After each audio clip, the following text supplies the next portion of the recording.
အဲ့တော့ဓာတ်တော်ကြရင်ယဟန္တာလားယဟန္တာတိုင်းဓာတ်တော်ကြသလားဒါလေးသိဖို့လိုတယ်ဓာတ်တော်ကြတာနဲ့ပတ်သက်ပြီးတော့မြတ်စွာဘုရားသာသနာမှာယဟန္တာပုဂ္ဂိုလ်ကြီးတွေအများကြီးရှိခဲ့တယ်လေအဲ့ဒီပုဂ္ဂိုလ်တွေအလုံးဟာဓာတ်တော်ကြသလားဆိုမကြဘူး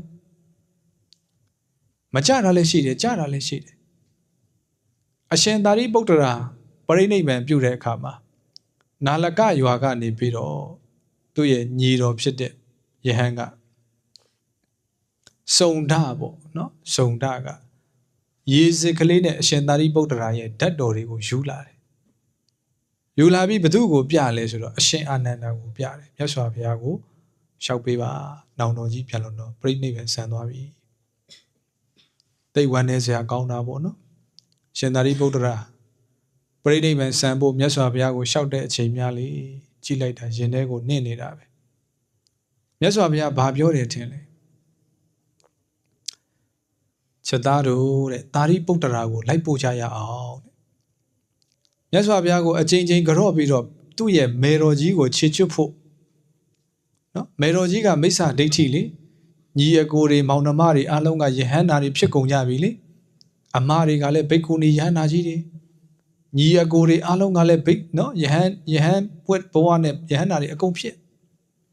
ဒါပေမဲ့ခက်တာကမေတော်ကြီးကမိစ္ဆာဒိဋ္ဌိဖြစ်တယ်ဗြဟ္မာတွေကိုကိုးကွယ်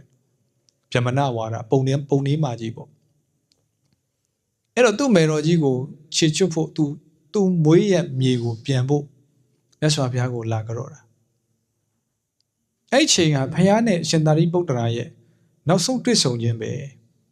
နော်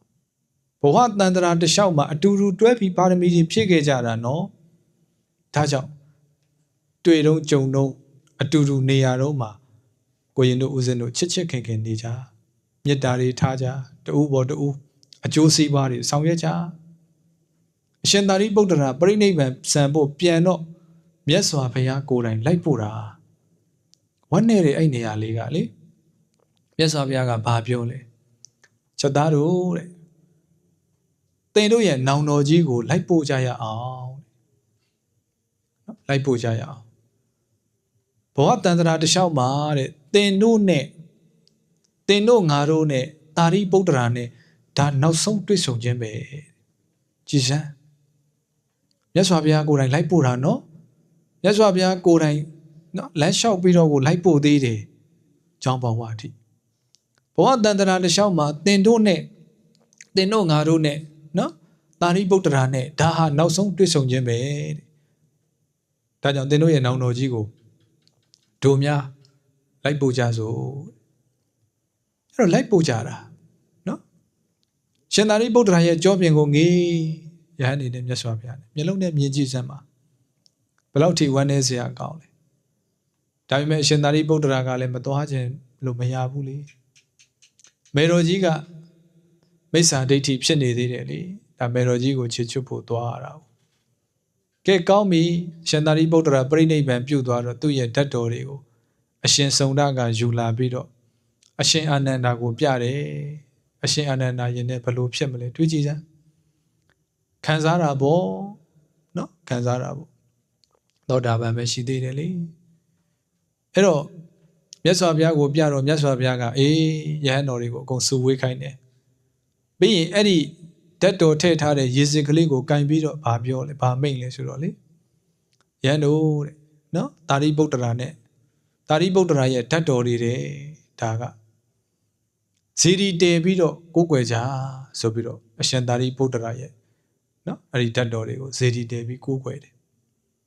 အေးရှင်မောက္ကလန်လည်းဒီတိုင်းပဲဓာတ်တော်တွေကြားတယ်ဓာတ်တော်တွေကြားတယ်အဲ့တော့ပြောချင်တာကယဟန္တာတိုင်းတော့ဓာတ်တော်ကြတာမဟုတ်ဘူးအဋိဋ္ဌံရင်တော့ဓာတ်တော်ကြတတ်တယ်ဘသူတွေ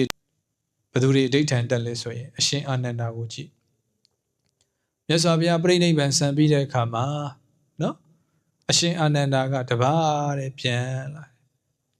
တနေရာရောက်လိုက်ငိုလိုက်တနေရာရောက်လိုက်ငိုလိုက်အရိယာသူတော်ကောင်းတွေလည်းလောကမှာငိုတယ်နော်မျက်ရည်ကျတယ်နော်ဒါပေမဲ့သူတို့ကျတဲ့မျက်ရည်နဲ့တို့လောကပုထုဇဉ်တွေကျတဲ့မျက်ရည်တော့မတူဘူးလောကပုထုဇဉ်တွေကျတဲ့မျက်ရည်က သက်ရှိသက်မဲ့ကာမဝတ္ထုတွေအပေါ်မှာလိုချင်လို့ကြတဲ့မျက်ရည်သာဖြစ်တယ်ပူလောင်မှုတွေပါတယ်နော်ရယူမှုတွေပါတယ်အရိယာပုဂ္ဂိုလ်တွေကြတဲ့မျက်ရည်ကအဲ့ဒါလို့မပူလောင်ဘူးရယူမှုတွေမပါဘူးအဲ့တော့အရှင်အာနန္ဒာငိုလိုက်တာလေပြန်လာတဲ့လမ်းတစ်လျှောက်ငိုလိုက်တာဒကာဒကမတွေကလည်းသိတယ်လေမြတ်စွာဘုရားပြိဋိဘံဆံသွားပြီဆိုတာသိတော့လမ်းမှာမေးတယ်မဟာပြိဋိဘံနာသုံးမှာသိဝမ်းနေစရာကောင်းတာအရှင်ဘုရားမြတ်စွာဘုရားကိုထားခဲ့ပြီးမြတ်စွာဘုရားကိုဘယ်မှာထားခဲ့တာလဲအရှင်ဘုရားတပါးနဲ့ကြွလာအဲ့ဒါလို့ပြောလေအရှင်အာနန္ဒာကငိုလေပဲနော်အရှင်ဘုရားမြတ်စွာဘုရားကိုဘယ်မှာထားခဲ့တာလဲပြောပြီးငိုကြတယ်ဒကာဒကမတွေကကြည်စံဘလောက်ဝမ်းနေစရာကောင်းလဲနော်လောကမှာနေမင်းကြီးကွယ်သွားသလိုပဲစာပေမှာအဲ့ဒါလိုဥပမာပေးတယ်အလင်းရောင်တွေပျောက်သွားသလိုပဲနော်လောကကြီးကိုအလင်းဆောင်တဲ့ပုဂ္ဂိုလ်ကြီးသူ့ရဲ့ဘဝသူ့ရဲ့အသက်တွေကိုဘဝပေါင်းများစွာတန်တရားမှာနော်အသင်္ချေနဲ့ခြီးပြီးတော့ရင်းနှီးခဲ့တဲ့တကယ့်သူတော်ကောင်းအရိယာပုဂ္ဂိုလ်ကြီးတကယ့်လူစွမ်းကောင်းကြီးနော်မရှိတော့ဘူးလောကမှာ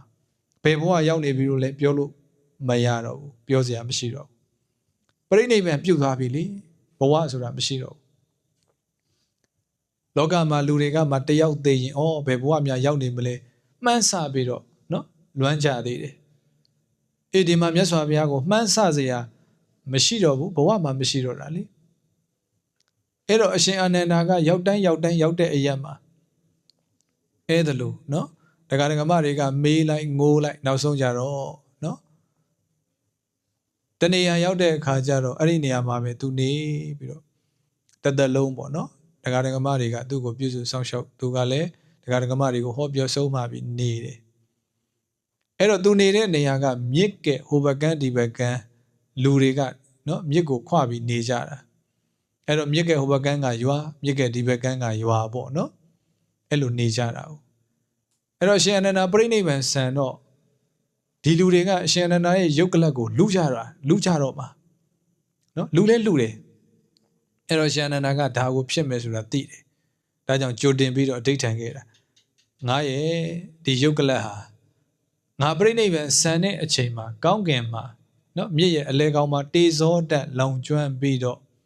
ဟိုဘက်ဒီဘက်အညီအမျှခွဲဝေကြရောက်ပါစေဒါအဋိဋ္ဌံခဲ့တာပေါ့နော်ဒါကြောင့်ယဟန္တာပုဂ္ဂိုလ်တွေဟာဓာတ်တော်ကြတယ်ဆိုတာအဋိဋ္ဌံရင်တော့ဓာတ်တော်ကြတတ်တယ်လို့နော်တို့နားလည်ရမှာဖြစ်ပါတယ်